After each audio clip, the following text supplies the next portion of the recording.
வறட்சி நிவாரண கணக்கெடுப்பில் குளறுபடி நடப்பதாக விவசாயிகள் சங்க தலைவர் PR பாண்டியன் குற்றம் சாட்டியுள்ளார்.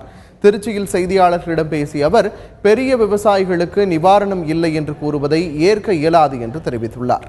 நிவாரணப்படி கணக்கெடுப்புகளில் குளறுபடிகள் நடந்து கொண்டிருக்கிறது. முன்னுக்கு பின் முரணான தகவல் நடந்து கொண்டிருக்கிறது.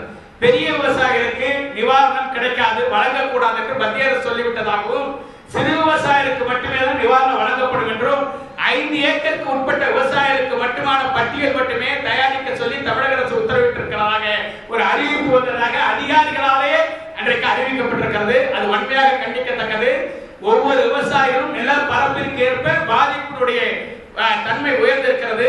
சிறிய விவசாயி சிறிய கடன் வாங்கியிருந்தால் பெரிய விவசாயி பெரிய கடன் பெற்றிருக்கிறார்கள். இயற்கை சீற்றங்கள் பெரிய விவசாயி சிறிய விவசாயி பாகுபாடு இல்லாமல் பாதிப்படைகிற போது அப்படி ஒரு அறிவிப்பை நடைமுறையை பின்பற்றுவது ஏற்க